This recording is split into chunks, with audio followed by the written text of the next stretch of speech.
are you, darling? It's gone. It comes and it goes. Oh, how annoying.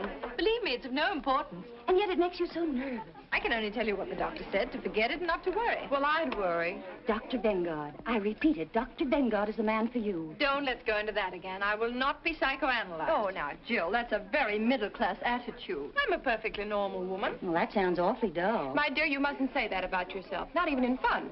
Seriously, Jill, go to Dr. Vengard. He certainly did wonders for Molly McLean. Do you know she was suffering so from claustrophobia she couldn't ride in an elevator? Can you imagine what that means to a woman living in a penthouse? And Dr. Vengard cured her? Well, he must have. I read the other day in Winchell's column she ran away with an elevator boy. Oh, Molly McLean? Oh, people.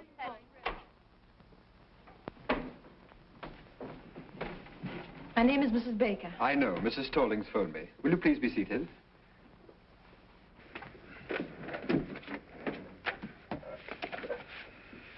Mrs. Baker. Your first name? Jill. Jill Baker. 685 Park Avenue. 685 Park Avenue. Your age, Mrs. Baker? 22. I'm your doctor, Mrs. Baker. 24. Thank you.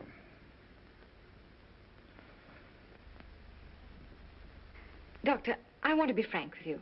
I'm absolutely certain there's nothing really wrong with me. I'm sure you'll feel differently when you leave this office. You see, most people know nothing about themselves. Nothing. Their own real personality is a complete stranger to them. Now, what I'm trying to do is to introduce you to your inner self. I want you to get acquainted with yourself. Wouldn't you like to meet you? No. You see, I'm a little shy. All right. What seems to be the trouble? Well, it's difficult to show you the symptoms at the moment because it comes and it goes. Oh. It comes and it goes. Yes. It's so unfortunate. It's always the same whenever I see a doctor. When I come, it goes. And when I go, it comes. Mrs. Baker, whatever comes and whatever goes, there's no denying it worries you a lot. So please drop all your inhibitions, release your inner self, and speak freely. What comes and what goes? Hiccups.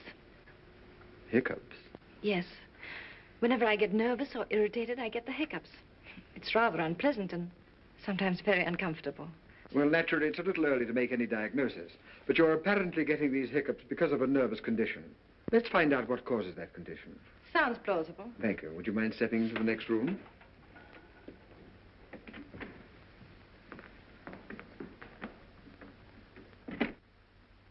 Uh-huh. Well, there's nothing unusual in your childhood. Let us examine your present life. Let us look at it through a magnifying glass. Let us examine every detail. Mrs. Baker, you're married, aren't you? Yes. When did you get married? When I was 19. How long have you been married? For 6 years. To the same husband? Yes. Uh-huh. Doctor, please believe me, there's nothing wrong with my marriage. You could go through all Park Avenue and you wouldn't find a happier couple. Well, I'm sorry, but it's my duty to explore every avenue, especially Park Avenue. How old is your husband? 35. His business? He's vice president of an insurance company. But will you please leave my marriage alone? Very well, very well. Just relax. We'll talk about something entirely different. Do you suffer from headaches? No. How is your appetite? Good. How do you sleep? Frankly, not so well. How does your husband sleep? Very well. Uh-huh. Now, during one of these sleepless nights, when you wriggle around restlessly, and you look to your right, what do you see? My dressing table. And when you look to your left, what do you see? My husband. Sleeping? Yes. Uh-huh. What are you trying to do? Break up my marriage? No. Just wake up your husband. Well, thank you. That'll be all for today. Doctor, my husband has nothing to do with my sleeplessness. It's just that I'm super sensitive to noises or to the slightest sound. Does your husband snore? No. But I must admit he breathes rather heavily. Oh, he does. I don't think there's anything I can do about it. After all, he has to breathe. I suppose so. Well, Mrs. Baker, I'm afraid your husband's ability to sleep is too big a challenge for you. It's rather like, well, have you ever been on a diet? Yes, a vegetable diet. Well, how would you feel if you had to struggle with a few raw carrots and have someone next you eat a big juicy steak? With a large baked potato? Yes. My husband, 2 weeks ago. Well, didn't it make you nervous? No. But now that you mention it, now that I think of it, it is rather irritating. And not very considerate. No, it isn't. After all, husbands expect their wives to keep their figures, but on the other hand... I would call it a complete lack of cooperation. It is. Uh-huh.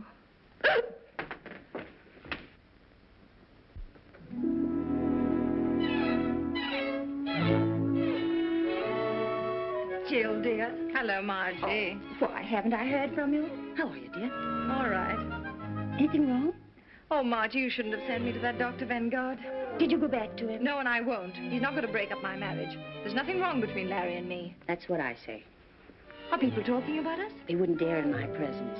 They know you and I are close friends, and I always defend you. I know, dear. Defend me against what? Well, now, after all, town and country called you the Happy Bakers. That's kind of sticking out your chin. Well, how many of our friends have stayed married for 6 years? Why shouldn't they call us the Happy Bakers? Well, why not? Your name is Baker, isn't it? Oh, Margie. I've been perfectly miserable for the last 2 weeks. I'm so marriage conscious. Whatever I look at, whatever I think of, I always find myself connecting it with my marriage. How I hate that Vanguard. And yet, if I'm honest, I must admit... What, dear? Well, if a wife looks at her husband through a magnifying glass, she's bound to see something. Yes, I should think so. Things I was never aware of before. Things I never noticed. For instance? Well, it's just an illustration, but like the other morning. You know how difficult it is for me to fall asleep. Well, finally, when I'm lucky enough to drop off, promptly at 8:15, what do I wake up to? A gargle. A gargle. That's the bugle call of marriage. Gargle is reveille, snore is taps. And what is there between? At 9 o'clock in the morning, he goes out of my life. Oh, my dear, isn't it the truth? Oh, I don't know what's the truth anymore. I'm completely confused. I'm so uncertain. I've always heard that the ideal marriage should be something of a mystery. That your husband should remain a kind of stranger to you. Someone whose acquaintance you like to renew every day. You know what I mean. Yes, dear. Don't say anything. Hello. Hello, Margie. Hello, Larry. Hello, darling. Hello. How are you? Fine, and you? Okay. Have a good day? Yes, and you? Good. Anything new? No? With you? Nothing. Good. Want to see you later.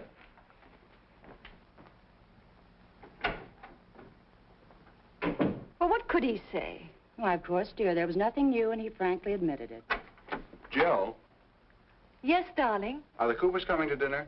I don't know yet, darling. I'll let you know as soon as they phone. I wish you would, because if they're coming, I'll have to shave. All right, darling. Now, I don't want to cause any trouble, but cold facts are cold facts. If Mr. and Mrs. Cooper come, that big, awful-looking Mrs. Cooper, he shaves. And if he has dinner alone with his wife, he doesn't shave. And if anybody should shave, it's Mrs. Cooper. I spent 3.5 hours today at Elizabeth Arden's, but I don't rate a shave. My dear, that's the trouble with 95% of all marriages. Husbands don't shave. Don't men realize that a beard doesn't stop growing at 8 o'clock?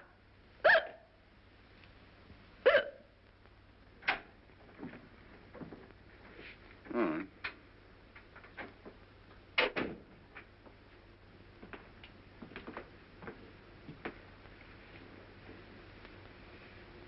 Larry, Yes, dear. they're back. Fine. Have a good trip?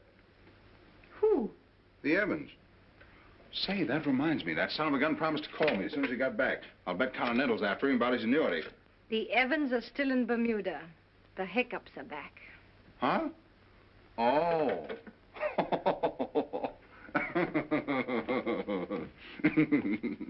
The joke's on me, huh? Ah, that was very cute. Kicks.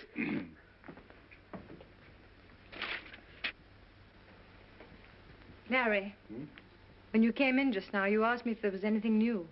Oh, say, there is something new. And something very important, too. You know who's coming to dinner a week from Thursday? The president of Universal Mattress and the president and secretary-treasurer of United Furniture and some other high executives of both companies. Oh, good grief. Oh, I know it's going to be one of those nights, but Universal Mattress and United Furniture have merged. They're reshuffling their entire insurance account. Now, the tough man to crack is Kafka of Universal Mattress. I've done a little detective work. He's a Hungarian. As a matter of fact, they're all Hungarian. So let's give the dinner a kind of Hungarian touch, huh? Now, look, Larry. Oh, now, listen, darling. I don't expect you to behave like a gypsy, but let's hire a Hungarian cook and make him a wonderful goulash. Kafka will love it. I'm going to get that insurance account if I have to stuff that Hungarian like one of his own mattresses. Oh, and to make him feel really at home, our foreign division manager tipped me off. Just before they start to eat, you say, Eggeschegera. Eggeschegera. It means to your health or something like that. Eggeschegera. Mm-hmm. Oh, it's just a little thing, but you know how it is. Success in business is 50% hard work and 50% the right cigar.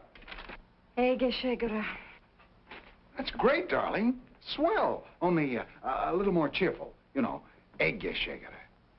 Eggeschegera. Oh, you mean Eggeschegera. Eggeschegera. Yeah, that's it. That's it. That's great, darling. Thanks. Kicks?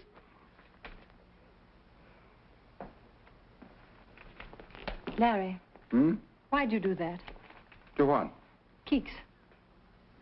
Well, I always do that. Why? Well, why does one do things? But when you do it, what does it mean? Is there some underlying thought? Oh. No, just a habit, isn't it?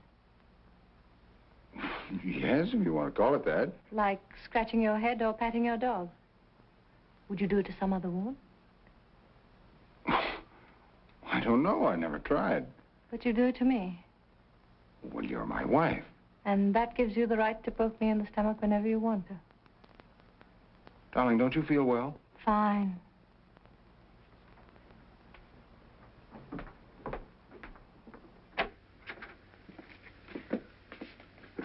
Larry, please don't keeks me anymore.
That was not the dog, that was me.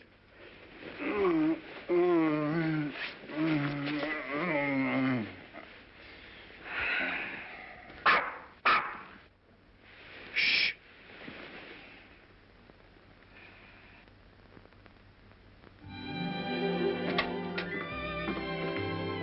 How'd you do?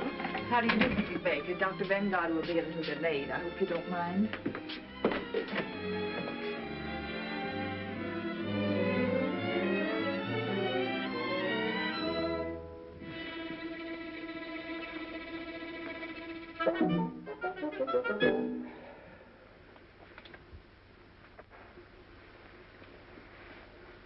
Ugly. Ugly.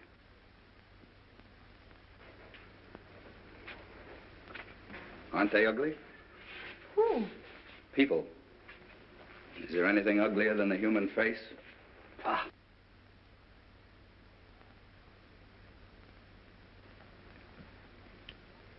You mind if I smoke? Not at all. Smoke yourself? Yes. You haven't got a cigarette, eh? Yes.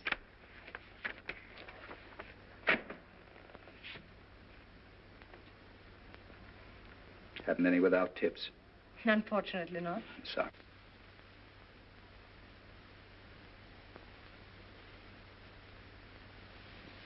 Pfui.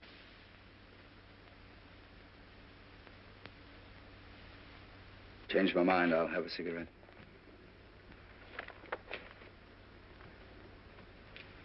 Yes, thank you. Have you seen this doctor before? Yes? How much do you charge? I really don't know. I haven't asked. Oh, you didn't have to. Dr. Vanguard just phoned. He'll be detained at least another half hour. Another half hour. Well, we have two alternatives. We can read a magazine or we can talk. This is a lovely day, isn't it? Yes. Yes, well, that takes care of that. Let's forget it. Do I bore you?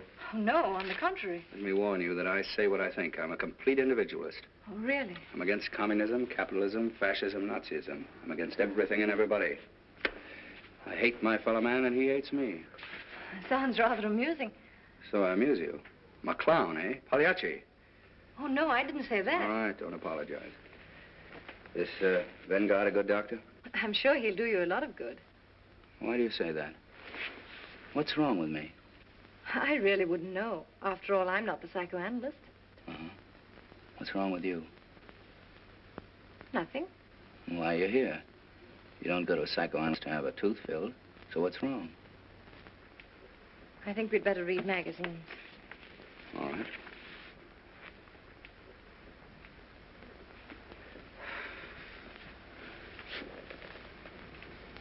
Pfui.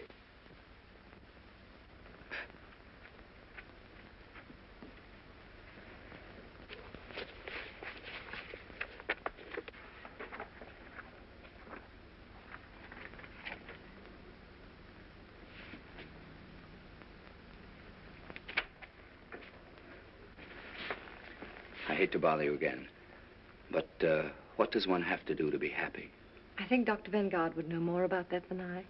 More than you, Mrs. Baker?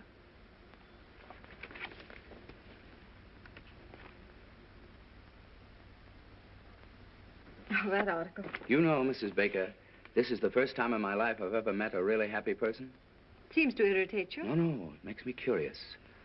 I've often wondered what it would be like to be happy 24 hours a day. Must be wonderful. One gets used to it. In the morning, you are awakened by the twitter of a little bird. Before breakfast, you and Mr. Baker dance a minuet. Then the happy breakfast starts. You are happy. Mr. Baker is happy. The eggs are happy. The hens who laid the eggs are happy. Now, look here. My presence seems to annoy you, so I think I'll leave. No, I'm sorry, Mrs. Baker, but if you feel that way, naturally, it is I who'll go. Oh, no. I'm afraid you need the doctor more than I. Are you sure, Mrs. Baker? You see, that's an interesting question. We're both here for the same reason, happiness.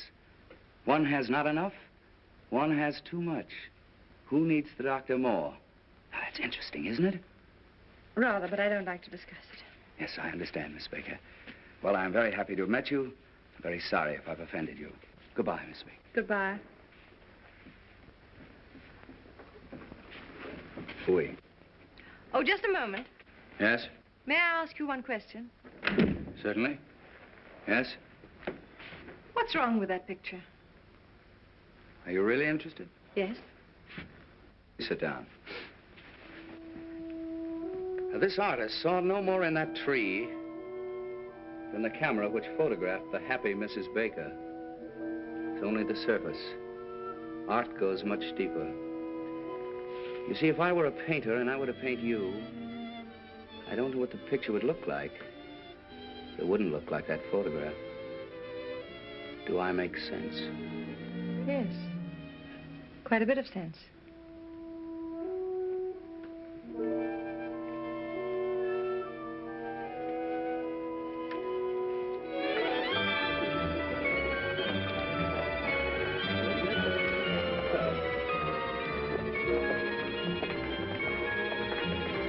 How do you do?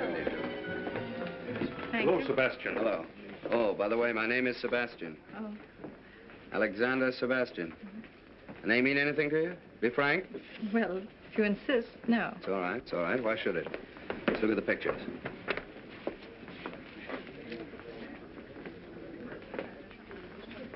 Number 15.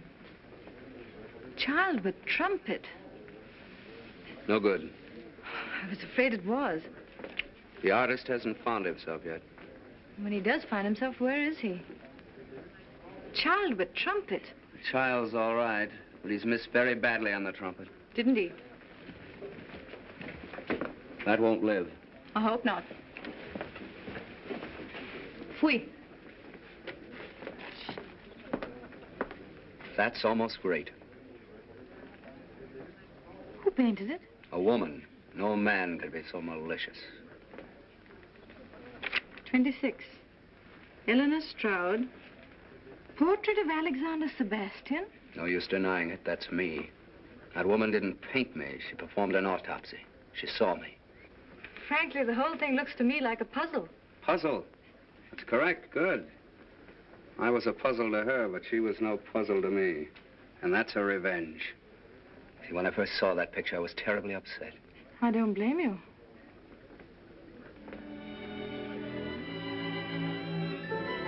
What do these notes mean? I'm a musician, a pianist. Oh, a pianist. Oh. And this pedestal here? Well, that indicates greatness. Tell me, why didn't you put your statue there? Is there any reason? There is. You see that little line? You mean this line? That's my whole trouble. Oh. That line sent me to Dr. Vanguard. Well, you might as well know that I'm inhibited, artistically. Let's have a drink. Oh, just a moment, just a moment. Yeah. What about this clock? A clock? Yes. Oh, that never should have been there. Why? Well, that's a personal matter. Are you sorry that you came here? Oh, no. No, on the contrary. It's all so fascinating. It's a new world. I can't quite grasp it. Whatever you want to know about me, just ask me. That clock shows 12:15. Is it 12:15 by accident, or does it mean something? It means something. Oh. Let's stop talking about myself. Let's talk about something else. When is your next concert? Yes, when? When I overcome it. Overcome what? That little line. Oh, you mean your inhibitions? Yes. You see, when I play... Tell me, this 12:15, is it noon? Midnight. Any particular midnight? Mm-hmm. Oh. Coming back to my inhibitions, when I play in a drawing room... Pardon me, was it Eastern Standard Time? Daylight saving. Summer? Yes. Well, when I play in a drawing room for just one person, the right person, I'll be perfectly frank with you, I don't think there's a greater pianist in the world. But as soon as I get in a concert hall, in front of an audience, no. Something gets lost. Those faces staring at me. What right have they to come in and stare at me? What right have they to listen to me just because I pay $2? Some cases, $2.50. Why do I bother you with all this? Oh, but I'm glad you did. It's fascinating. You are a puzzle, Mr. Alexander Sebastian. And don't you try to solve me, Mrs. Happy Baker. Come on.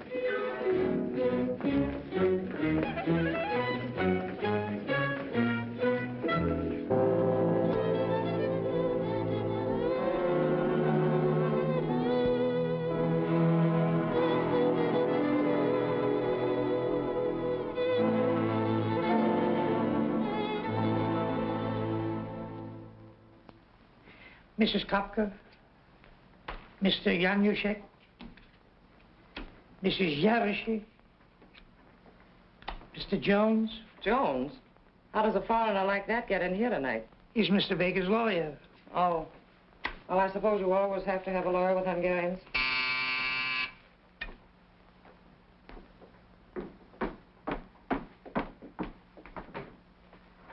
Good evening, sir. Good evening.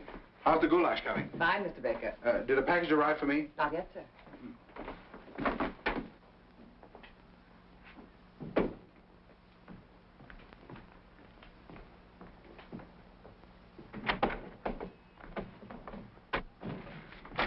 Oh, darling. Hello, dear. Anything new? No. Have a good day? Marvelous. All set for a big night? All set? Remember your word?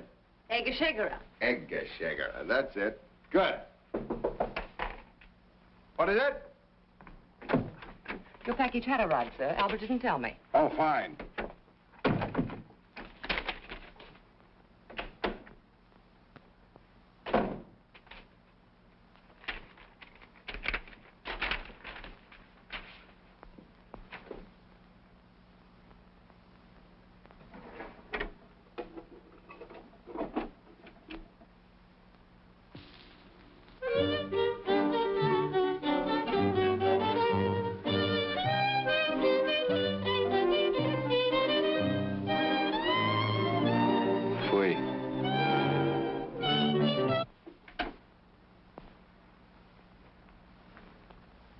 ask what you're doing here?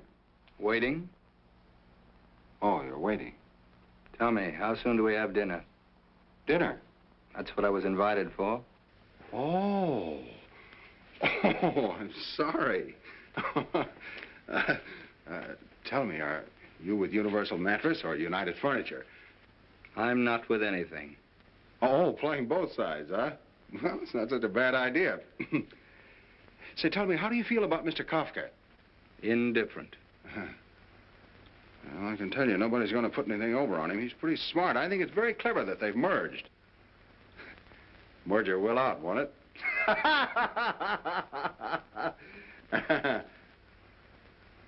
Yeah. Look, you want me to enjoy this evening, don't you? Why, yes, certainly. All right, come here. This vase insults me. It's ugly. Let's put it away. Oh, sure, of course. The customer's always right. Anything else in the room you'd like to change? Lots. Well, I think we're going to have a very enjoyable evening. I'll let you in a little secret. We've got goulash. Goulash? Yeah, goulash. Scrambled eggs for me. Well, only a suggestion. Will you forgive me? I must dress. Just continue to make yourself at home.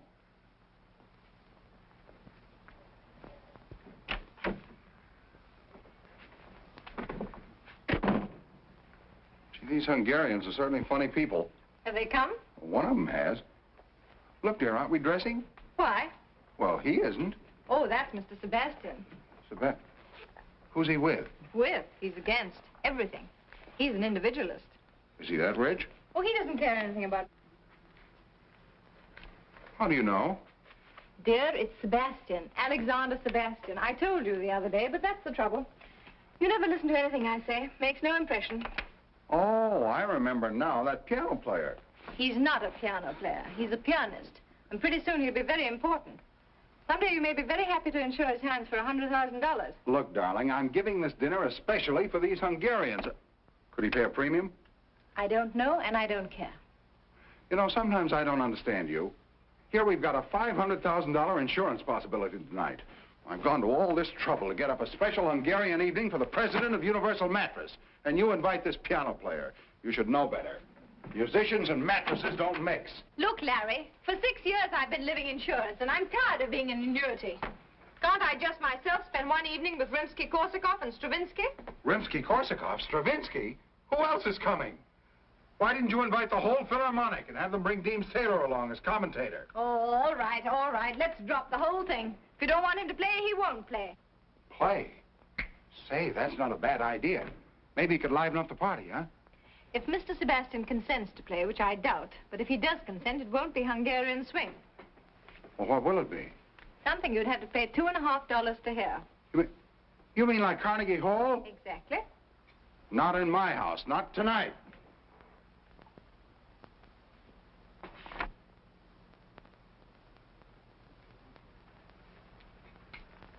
What's this?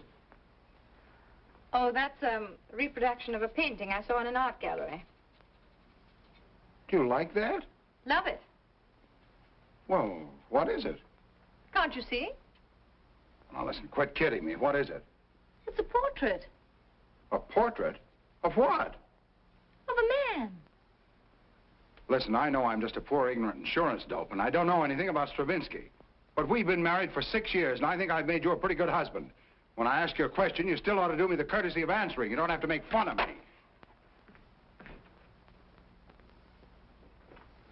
You know what this is?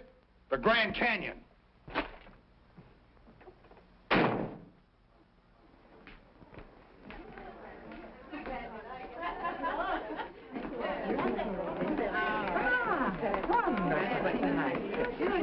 You sit here, Mrs. Kafka. Thank you. And that's why, Mr. Kafka, we're the only company for you. Sounds very reasonable. Let's talk about it after dinner. Yes, indeed. After dinner, we'll have a good long talk right here, Mr. Kafka. All right. Mrs. Baker? Thank you, Mrs. Kafka.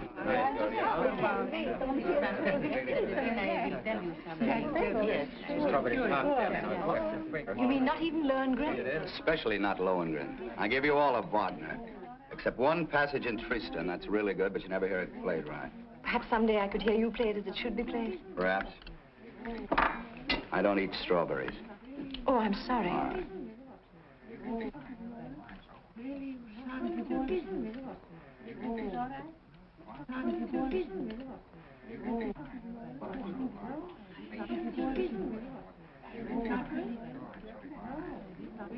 Everything all right, Mr. Kafka? Mm-hmm, fine.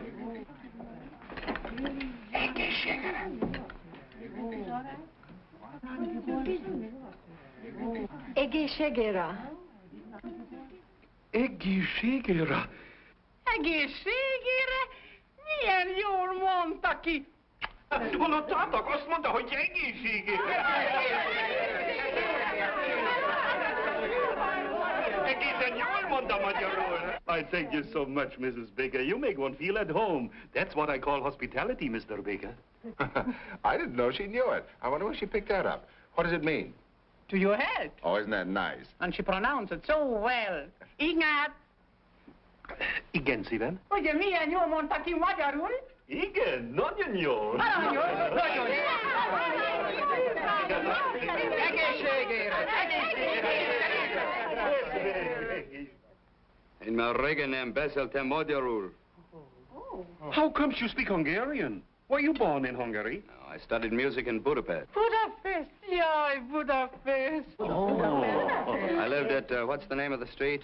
Andalusia. Andrassy úr. Andrássy úr. Hát én ott laktam az Andrássy úr 54 számban. 54? Én ismerem őket. Ott volt a kávéház. Andrássy kávéház. Minden délután ott volt az Andrássy. Annál szebb utca nincs is a világon. Gyönyörű, nincs. Minden nap ott sétál.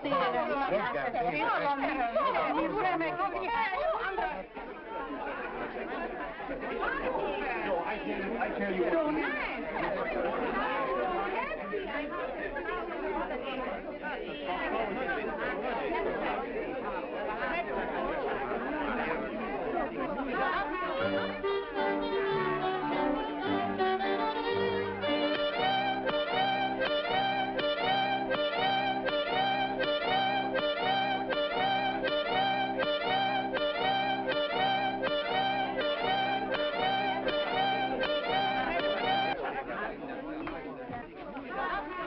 I just got a call. Kafka's lunching with the Hudson Insurance people tomorrow. It's tonight or never. What about the legal angle? My office is working overtime drawing up the contract. All right, I'll go right after them. Well, enjoy the goulash, Mr. Kafka? Good goulash. Very good goulash. If your firm is as good as your cook, we might get together. Well, I'm glad you brought that up. Now, here are the details. Yaroshin, Laszlo, come here a minute. After all, we are partners. I want you to listen to Mr. Baker's proposition. Well, gentlemen, here it is in a nutshell. Everybody, please, I have a treat for you. Mr. Sebastian, you know, is a very well-known pianist, and he's kindly consented to play for us. So if you'll all be seated.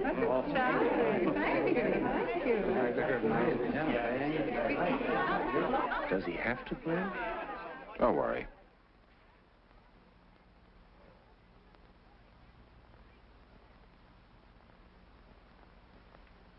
Mrs. Baker. Yes, Mr. Sebastian. Would you mind moving from here, please? Yes. Go on, show your resume.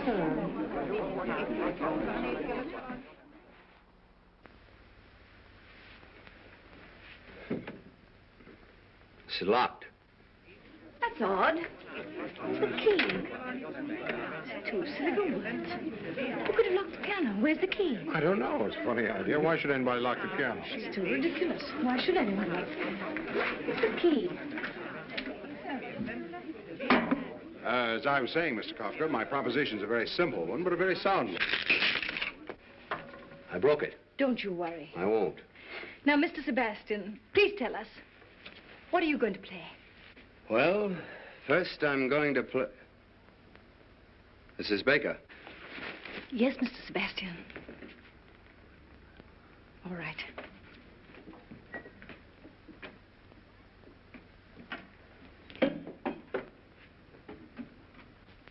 I shall begin with a Sonata Pathétique by Beethoven. A sonata in 3 movements. And afterwards, if I feel like it, I shall play Hoff's 11 variations on the second theme of the first movement, followed for my own variation on Hoff's 11 variations on the second theme of the first movement.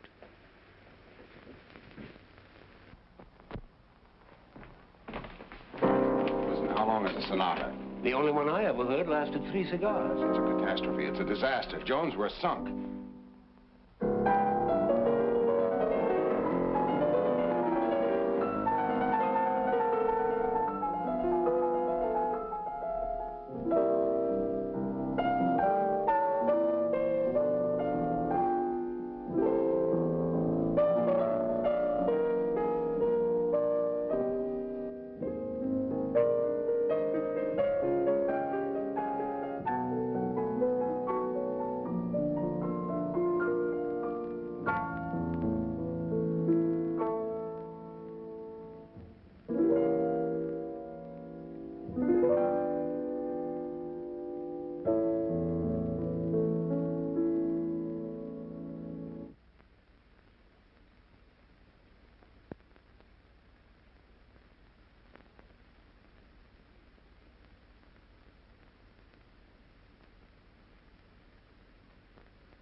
Stop it.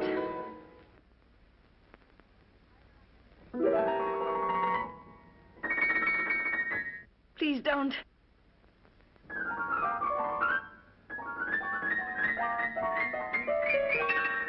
No. No.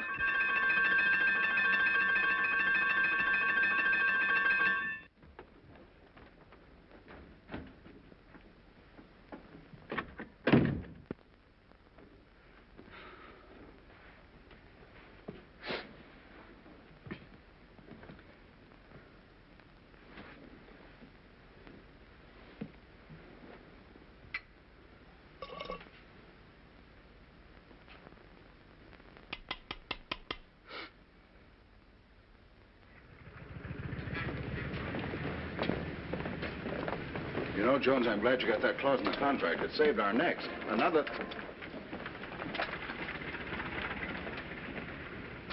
Wait a minute, I'm going to have some fun. Well, how do you do? How do you do, sir? About that picture in the window. It's very good, don't you think? No fooling. What is it? It's a portrait of a man. Oh.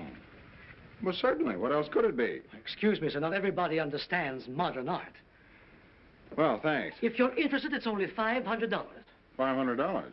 Must be quite a man. Well, it's not the man. He happens to be rather an obscure musician. Musician? What kind of a musician?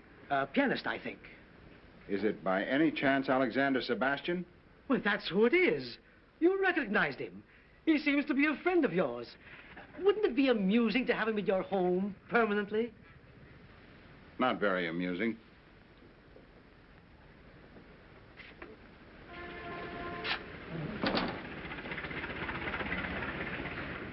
A cheap guy like that. Who? Him. Goodbye, Jones.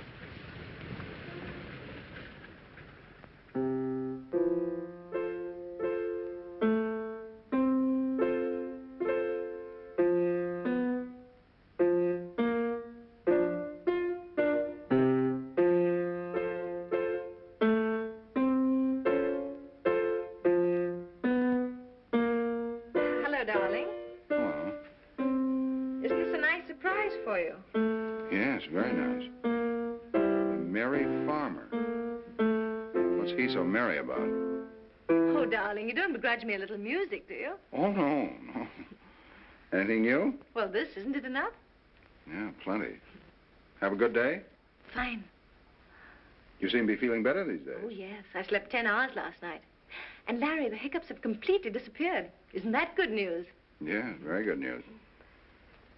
Are you still going to Dr. Vanguard? Oh, no. I don't need Dr. Vanguard anymore. I'm so busy with my music and visiting art galleries that I haven't even time to think of any doctor. Oh. Isn't that wonderful? You know, I'm beginning to see something in this.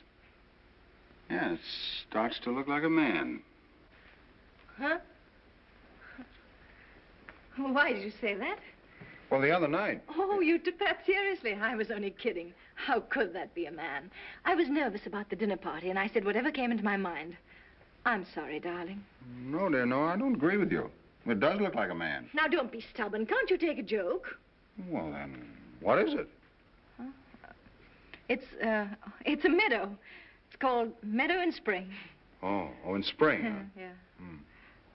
And those little notes of music, what do they mean? Oh, that's the shepherd playing his pipe. Shepherds play pipes, don't they? Oh, sure, yeah. Mm-hmm. And the clock at 12:15? Oh, I don't know exactly what that means, but I guess it's probably lunch. The shepherd eats and then he plays his pipe. Really, darling, you talk as though you've never been in a meadow. You see, in modern art, they're trying to break down the conventional forms. They're trying to get away from what you expect. It's all done by indication.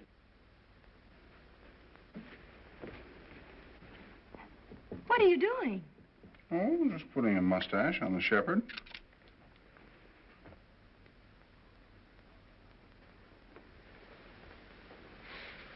Knock that guy right through his piano. Now, that'd be the worst thing you could do. You'd just make her feel sorry for him. Don't make a martyr of him. You've got to look at this thing from a woman's angle. Now, wait a minute. Miss Aiken, will you come in, please?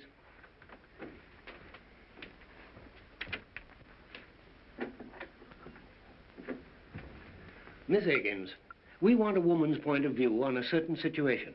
Now, Mr. Baker has a friend, and he's in trouble. Who, Mr. Baker? No, the friend. Oh, Mr. Baker. Shh. Now, Mr. Baker has nothing whatever to do with it. Let's call the friend Mr. Brown. Now, Mr. Brown has a wife. Mrs. Brown. Exactly. Mr. and Mrs. Brown have been married for, how long? Well, say 6 years. Yeah. They live in Toledo. 6 years in Toledo. That's bad. All right, then, let's say New York. Now, Mr. Brown is worried about his marriage.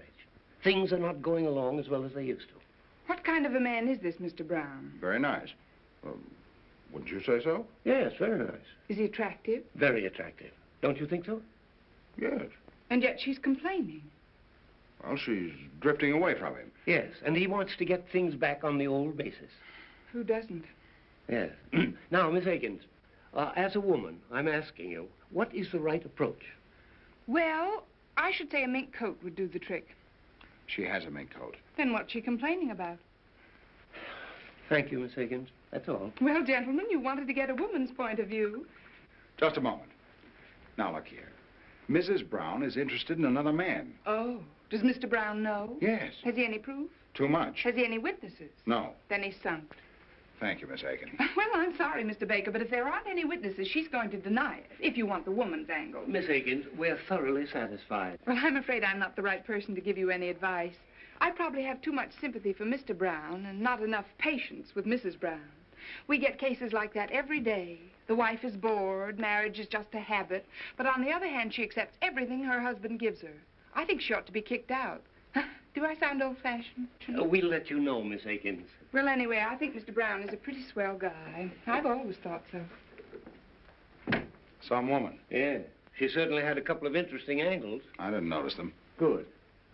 Now, Larry, you still love your wife, don't you? Yeah. Well, where are you going from here?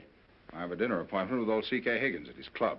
How can I sell insurance with this in my mind? It's a big deal, too. Now, listen. Forget Higgins. Forget insurance. Go home.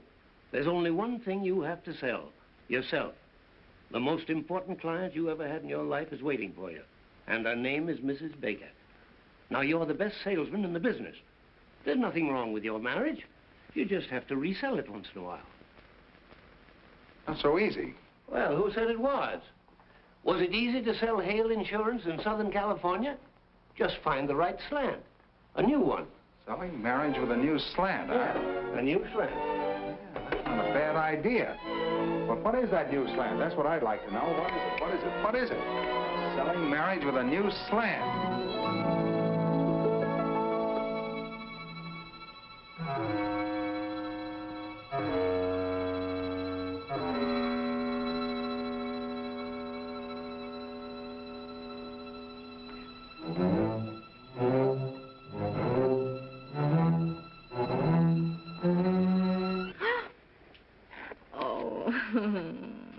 Nice surprise, eh? Hello, my genius. Who are you going to be this evening? Come, tell your little cadenza. Are you Mozart, playful, tender? Or are you the thundering Beethoven, strong, fiery, unyielding? Come, darling, tell your little cadenza.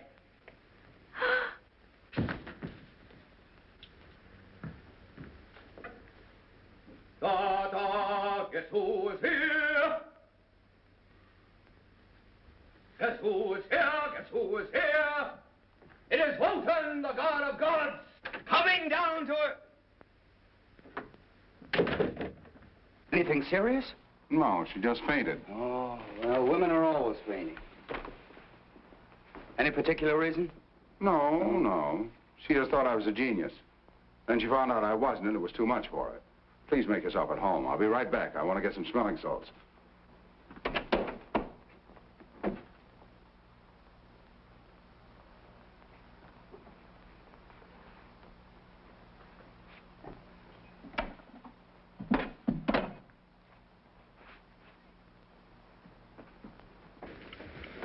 Now, look, Vicar, let's get this straight. There's going to be a very heated discussion. We're going to insult each other. It can't be avoided. You're going to accuse me of something which I'm going to deny and you're not going to believe. So before this battle starts, let's get one thing straight. I'm not going to fight. My hands are my only livelihood, and I'm not going to risk them on your jaw. Here, Mozart, wake up your little cadenza.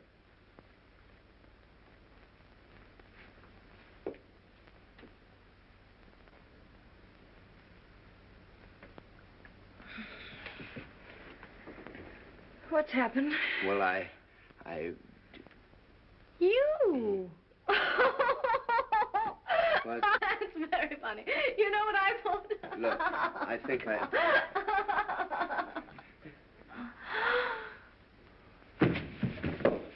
What?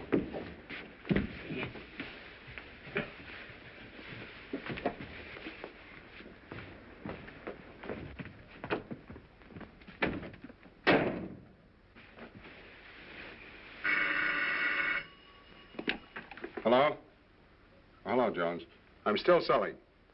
You were right. It needed an entirely new slant. I think I've got a new one.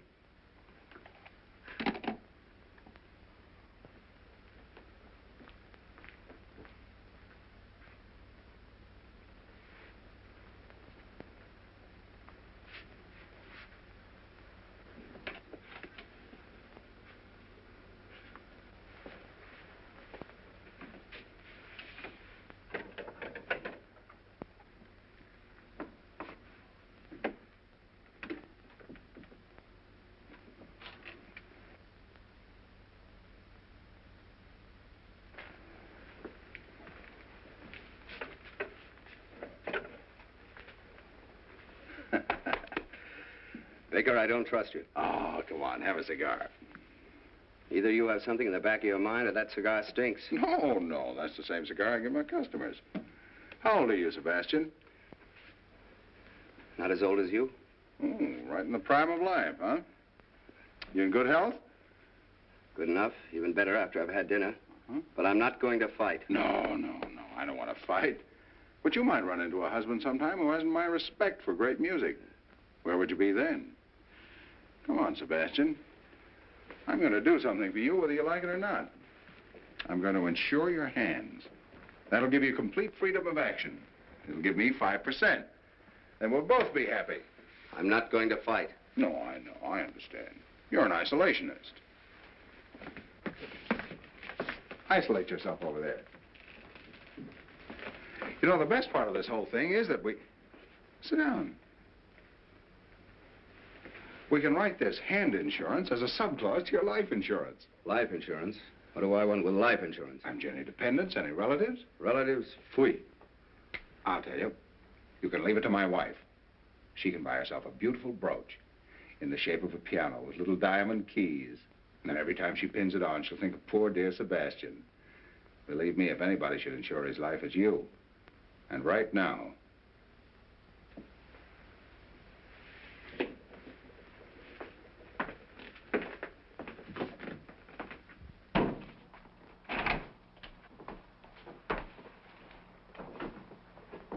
Well, then, where were you born? I'm not going to fight. So you love my wife, don't you? Love your wife, Baker? Oh, so that's what you've been driving at. Oh, now I understand the whole thing. Oh, really, Baker, you should be a little ashamed of yourself.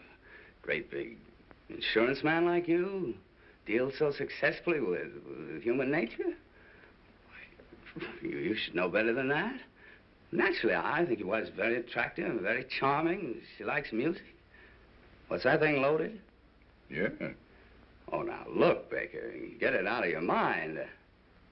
I don't love your wife. Well, it's going to be a great day in the musical heaven. I can just see Beethoven calling over to Mozart. Hey, Mozart, dust off the piano. Look who's coming, the little genius. That's not funny. Now, this isn't funny either. I love my wife. I've loved her for 6 years. For 6 years, we've been together. And along comes a guy like you and breaks everything up just because you've nothing else to do. You're not going to get away with it. If you'd loved my wife earnestly and sincerely, and you'd come to me and told me about it, well, that would have been one of those things. I'm not old-fashioned.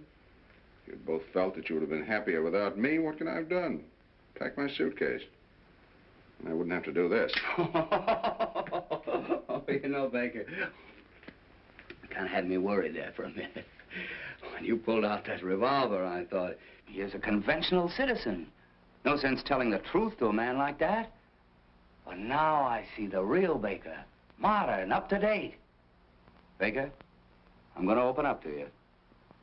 Of course I love your wife. You're sure? Positive. Well, then I won't have to shoot you. I don't think it'll be necessary. Well, we've got a clean-cut situation on our hands. You love my wife, and my wife loves you. Well... Oh, yes, she does. I've seen it with my own eyes. Well, there's only one thing left for me to do. Hmm?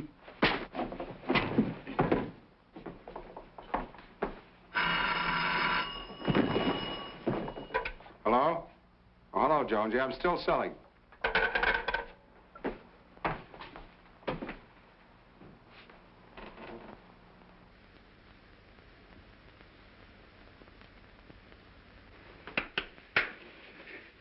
Did I hit back? No.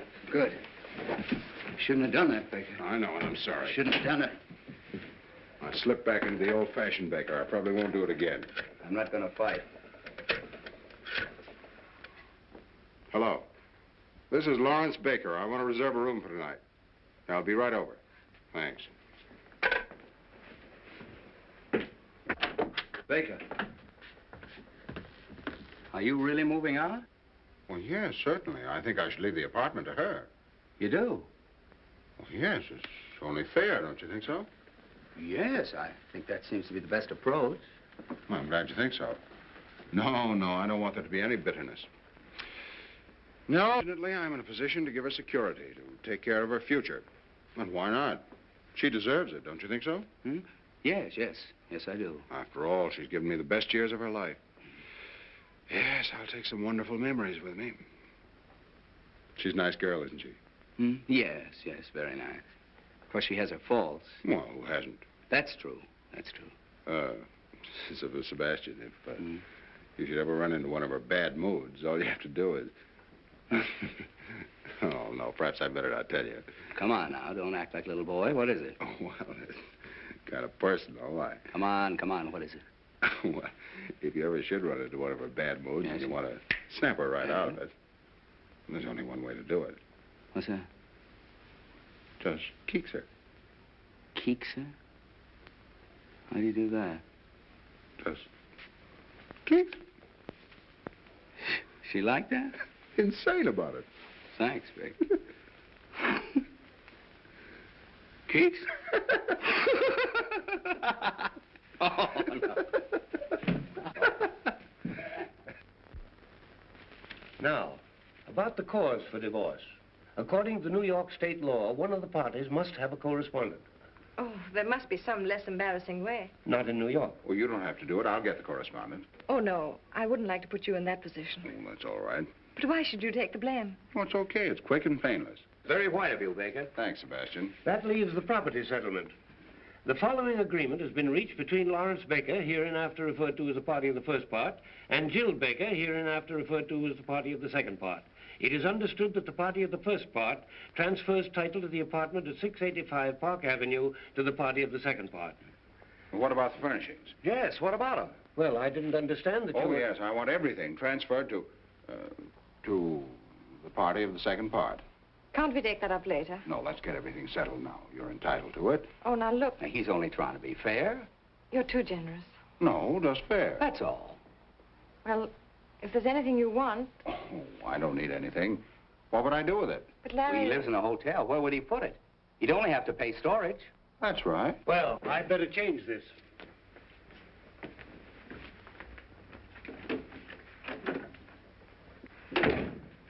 What's his name? Jones. I don't trust him. Well, here we are. Mm-hmm. Baker versus Baker. Sounds awful, doesn't it? Everything legal does. Oh, about this correspondent. Yes? Who's it going to be? Oh, I don't know. Anyone in mind? Mm-hmm. I have several promising prospects. Oh, you have? Mm-hmm. Yes, I think we can clear up the whole matter in about 4 weeks. Sounds pretty good. Mm-hmm. Tell me, it isn't Mary Logan. Mary Logan is a correspondent? Oh, I think I can do better than that. After everything's straightened out, I think I'll take a trip to South America. Is it one of my friends? No, you know I never cared very much for your friends. Someone I know? Darling, this is a divorce, not 20 questions. Oh, I'm just curious. Oh, don't worry. You can rely on me. I won't disgrace the family name. Larry, do you really want this divorce? Well, absolutely, don't you? Well, Well, don't tell me you don't want it. That'd be a great disappointment. After all, you're seriously in love with Sebastian. Otherwise, you wouldn't have... Well, we wouldn't be here. You're too fine a person, Jill, to have done all this just to fill out your day. I've always believed that you're sincere. I still do. I'd like to take that memory with me. I'm sorry if I hurt you. You couldn't help it. Don't worry, there'll be no bitterness. Funny, isn't it? For 6 years, you were my husband. And now, you're the party of the first part. I used to be your Jill. And now I'm hereinafter referred to, and that's all.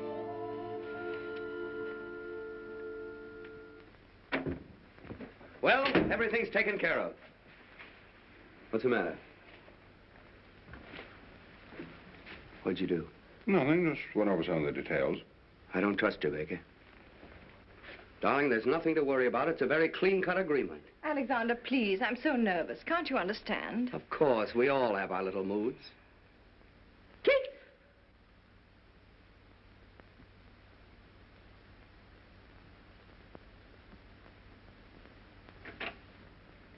Now let's read this again. The following agreement has It's been reached... unnecessary, unless we can agree on the correspondent. Well, it's none of your business. Darling, it isn't. Keep quiet. It is my business. You're not going to make me the laughing stock of the whole town with some girl. A girl I don't even know. Oh, no, you're not going to have that triumph, Mr. Baker. Goodbye.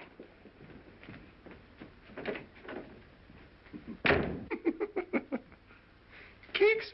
Don't do that, Baker. Jill! Jill! Jill! And that, my dear Mr. Jones, is what is known as protecting your original investment. Let's get a drink. I think you softened her. Softened her, destroyed her. She's going to come back and eat out of my hand. And what I'm going to do to Mrs. Jill Baker, hereinafter referred to as Jill Lamb Baker. If you want to buy a good piano cheap, Jones, you can have it. No. Oh, am I going to be difficult? I'm going to be the mad dog of 685 Park Avenue. Heil Baker. Mr. Jones, Yes, Mrs. Baker. about this correspondent, what does the law require? Well, she... No, in case I have the correspondent. Oh, well, you have to be found alone with him in your apartment, and he with his coat off. I see.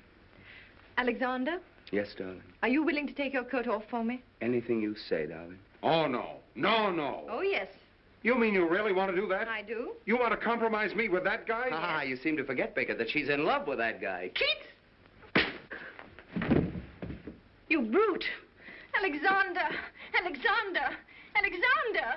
Snoogey! Snoogey? Calling that Snoogey? Come on, darling. There you are. Here a minute. You'll be all right. Sit down here. For 6 years, I've been married to a brute, and I didn't know it. A divorce, yes, that's the only solution. All right. Why don't you go to Reno? Yes, Reno. I don't want to go west. Oh, darling, how are you?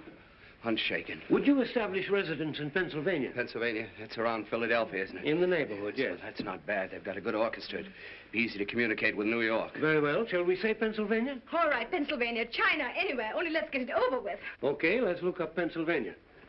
Pennsylvania, Yeah, that's... Snoogy. You're going to get your divorce if it's the last thing I do. Section 10. Innocent spouse may get divorced provided the other spouse shall have, by cruel and barbarous treatment, rendered life intolerable and burdensome to said innocent spouse. Sounds promising. Shouldn't be difficult for you to be barbarous. No, my innocent spouse. What do I have to do? Well, let's call in a witness. Let's say my secretary. And first, you two start a quarrel. With pleasure. And then I'd say maybe you slap her face. Slap her face? Oh, no. So, you can hit a man, but you don't dare strike a woman. You coward, you. All right, I'll do it. Very well. Now, let's rehearse the whole thing. Now, here's the plan. Miss Higgins, will you come in, please? Right away, Mr. Jones. Now, remember, I start to dictate a letter. As soon as I snap my fingers, you start the argument. And when you say... You cheap second-rate insurance peddler. When I hit you. Now, Baker, don't let us down. Miss Higgins! Miss Higgins! Coming, Mr. Jones. Sit down, please. Take this.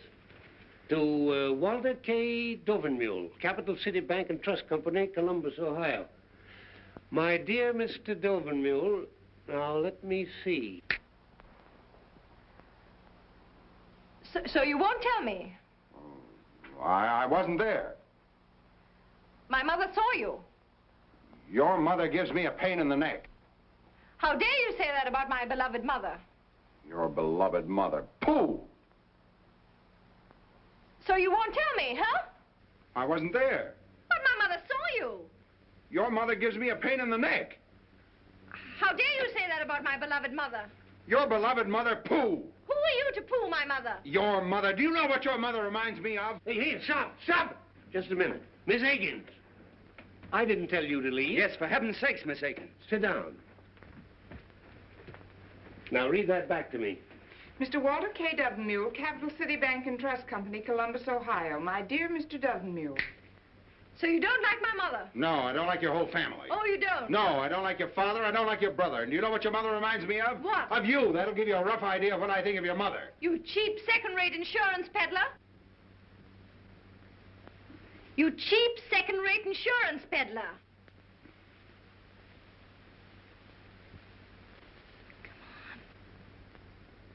What she called you, a cheap second-rate insurance peddler. Yes.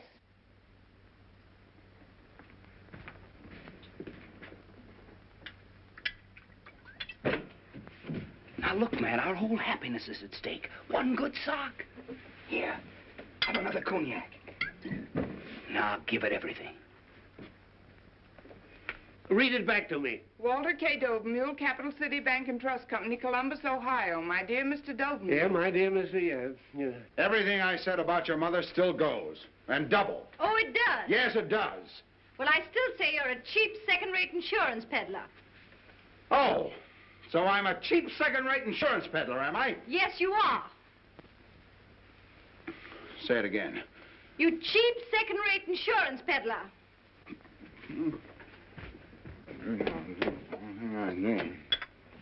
Fui.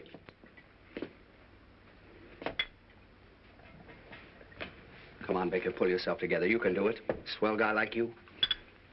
Read it back to me. Walter K. Dovenmule, Capital City Bank and Trust Company, Columbus, Ohio. My dear Mr. Dovenmule.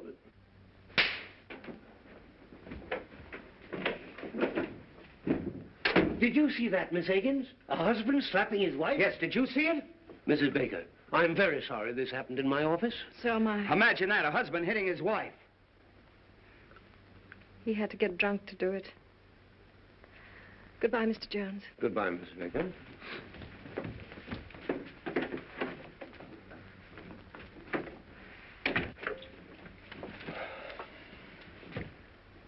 What about Walter K. Dovenmule? Tell him I'm out.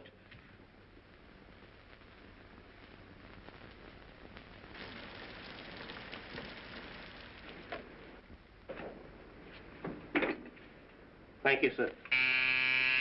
Come in. Hello, Albert. Good morning, sir. I hope you'll forgive me for disturbing you on Sunday. It's all right, Albert. Have a late night, sir? Yes, I've had a series of late nights. I guess I'm not as young as I used to be. Oh, I think you look very fit, sir. Oh, thanks, Albert. How's everything going? Well, not so well, sir. I came to ask if in your future plans you'd have any use for me. Have you left Miss Baker? Yes, sir. I had to, on account of that musical gentleman. Oh. In fact, we all left, except Emma. But then she fortunately is quite deaf. How is Miss Baker? As charming as ever, sir. Happy, I suppose. If you'll pardon me for saying so, I think she shows great courage.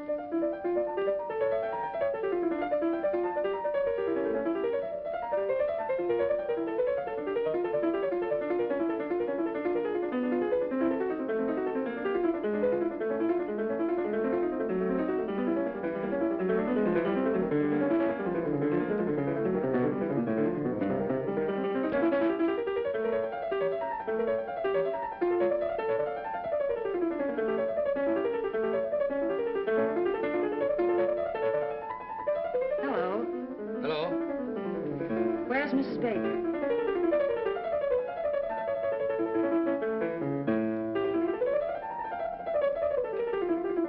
Jill, dear. Margie, darling. Oh, I got such a thrill when you called me. Why shouldn't I, old friends like us? Sit down, Margie. How are you, Jill? Oh, I'm fine. I hear you're going to Philadelphia. Oh, did you meet Alexander? Yes, but I didn't want to bother him. He's practicing for his new concert. I understand. Does it disturb you? No. I love music. Yes, I'm going to Philadelphia. And you're happy? Oh, yes, very. Of course, I'm still a little bewildered. It's all so new. I guess it's all very exciting. Oh, yes, very exciting. Being transferred from the business world into the world of art. Nothing but Bach and Tchaikovsky. That's Bach he's practicing. Oh, yes. You sure it doesn't disturb you? Oh, no. I love it.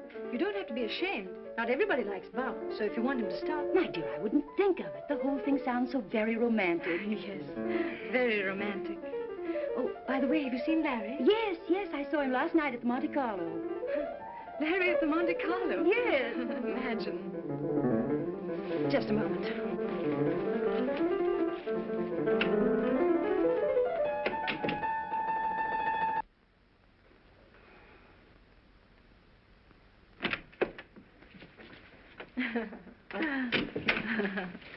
Please forgive me. Of course. Well, now, what were we talking about?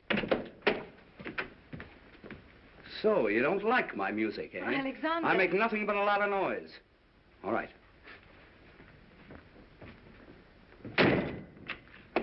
Fui.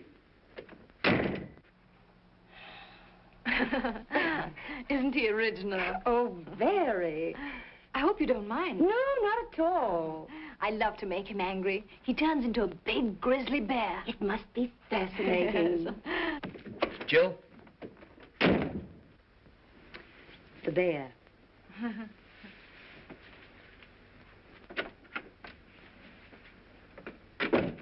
What is it? Jill, there'll be no more music here today. Oh, no? No, and don't coax me. And don't shush me. As a matter of fact, there'll be no more Sebastian here today. At least not for lunch. And dinner is very uncertain. Well, if that's the way you feel about it. It is. Jill, I can be very impossible. Goodbye.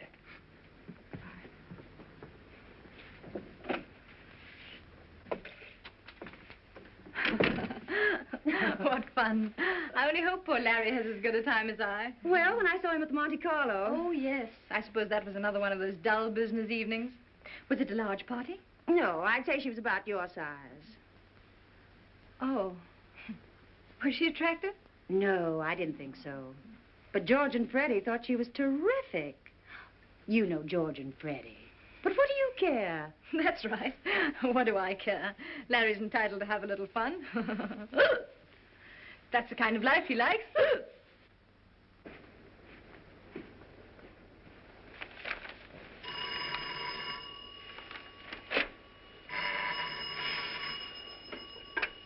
Hello? Hello, Sally, darling.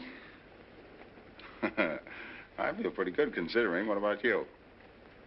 Mm-hmm. That's right. Huh?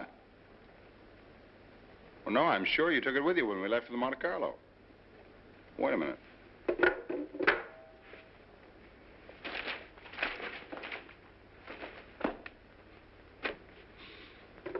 Hello? Yes, it is. All right. Goodbye.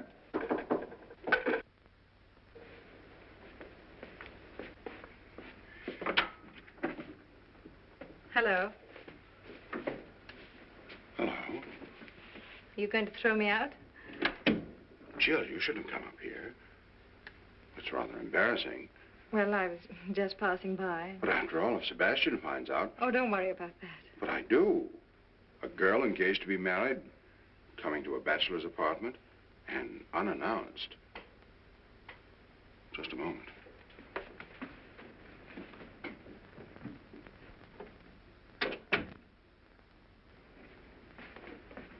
Well. I seem to be intruding. Look, Jill, what do you want to see me about? Someone here? What do you want, Jill? Well, I was driving by and... Oh, right on the 31st floor? Well, you said you wanted some kind of remembrance, and I'm on my way to Cynthia Knox's tea, and I had to pass by, so I picked up a few things.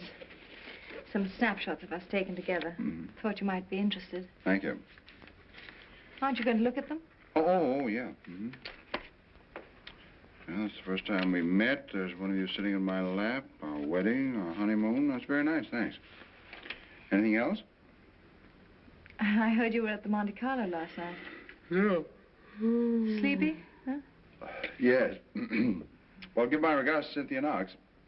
Who? You were on your way to Cynthia Knox's tea, remember? Oh, yes. I like your apartment, Larry. It's lovely. Charming. Yes, very, very charming. In such good taste. Pretty. So cozy. Lovely curtains. And such a beautiful view. Yes, such a beautiful view. I'm sorry. That was rather foolish. Please forgive me. Oh, Larry, I did make quite a mess of things. Oh, everything turns out for the best. You can't mean that, Larry. I can and I do. Larry, please don't make me go to Philadelphia. Please don't. Oh, Madam has changed her mind. She gets a little tired of marriage and she walks out just like that. What does she care if she makes a fool of her husband or how much she hurts him? Then she gets a little tired of piano music and she comes back and says, oh, it was just a little whim of mine, so please trot back to the old homestead. You break up a whole life and then think you can put it back together again in one afternoon. Oh, no, it's not that easy. I didn't expect it to be easy. To tell you what I think of you would take more than just one afternoon. How about dinner? Dinner? Couldn't we just have dinner together tonight? I'm sorry, I'm engaged for dinner. Oh, that girl. Yes, that girl. I don't like your tone. I'm sorry.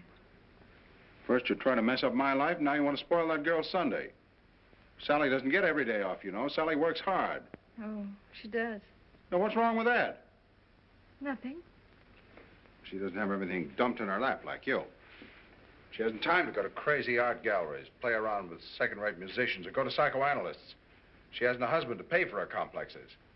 Sally's a mighty fine girl, much finer than your Mr. Sebastian. She doesn't wear your shirts either. Did he take? Oh, skip it. Here, you promised to love, honor, and obey. And here. That's the first time we met. That's an awful picture of me. But you were a fine girl. I didn't bore you with my insurance then. You listened to everything. You wanted to know everything about me and my work. You wanted to help. Oh, Larry. And here. I remember everything you said to me. I'd love to say it again, Larry, if you'd only give me the chance. Just to forget it again. No, Larry, never again. I swear. There's no use pretending. I'm defeated.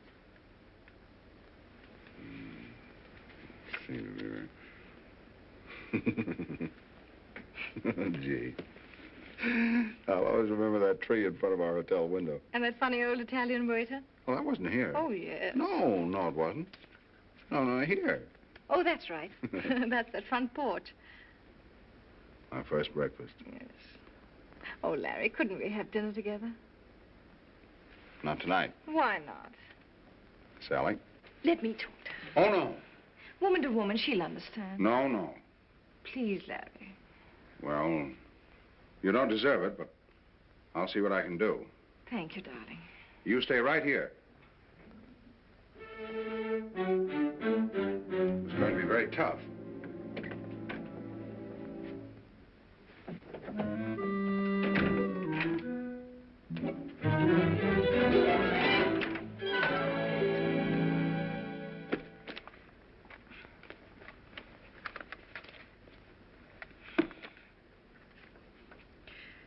Sally Akins. Akins. That girl.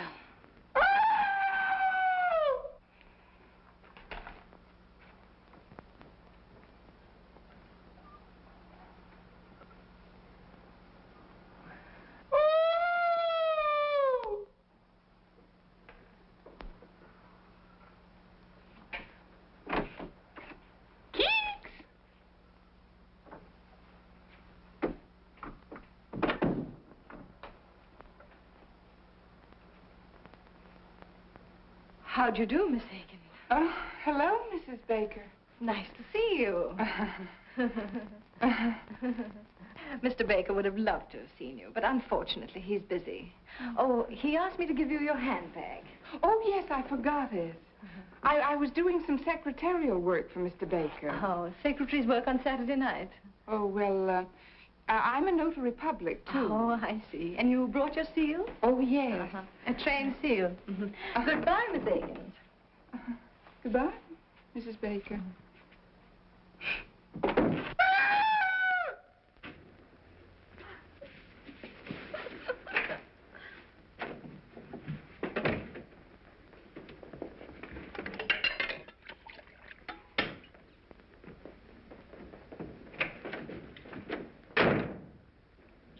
Sweet. Sweet.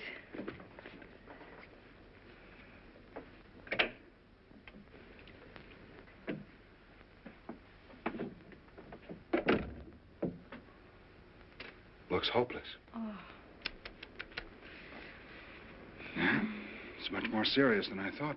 Oh. That girl's really in love with me. She adores me. I don't blame her. She says she can't live without me. And I believe her. And I, too. It's understandable. You're very wonderful. Oh. Oh, yes, yes, you are. How about dinner? But you know I can't. How about after dinner? Do you want a suicide in your conscience? Oh, no. No, no, not that. Well, there you are. You're right. It's hopeless. It's too bad, Joe. Everything could have been so marvelous. Yes. There's no reason we couldn't really have been happy. Yes, but it's too late now. Yeah. It looks like the end. Goodbye, Larry, and good luck. Good luck.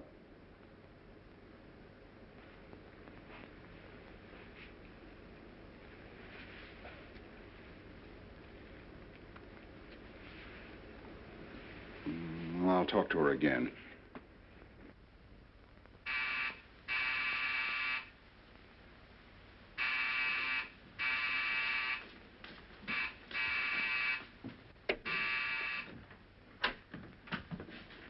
Mrs. Baker home? Yes, but... Never mind. Guess who is back?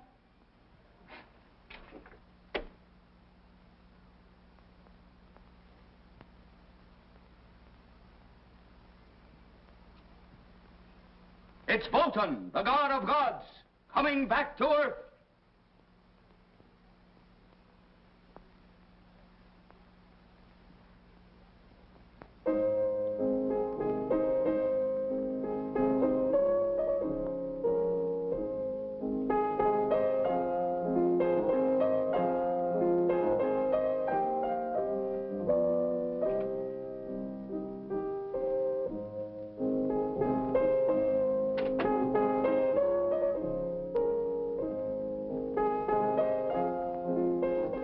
A little bit softer, please.